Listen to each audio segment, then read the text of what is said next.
నా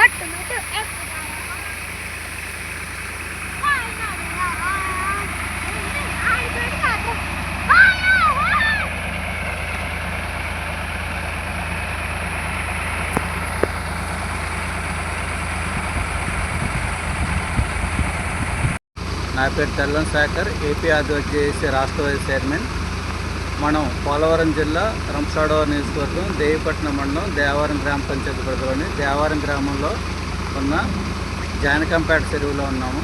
మీరు చూడండి, మరి ఇక్కడ ఉన్నటువంటి ఈ స్లూయిజ్ అండి. ఈ స్లూయిజ్ తూములు మొత్తం కూరుకుపోవడంతో మొత్తం ఇక్కడ ఉన్నటువంటి రైతులు పండించుకున్నటువంటి పంటలకి అవుతుంది. చూడండి, ట్రాక్టర్ ద్వారా నీళ్లు తోడుకుంటున్నారు ఆ చెరువులో ఉన్నటువంటి నీరుని.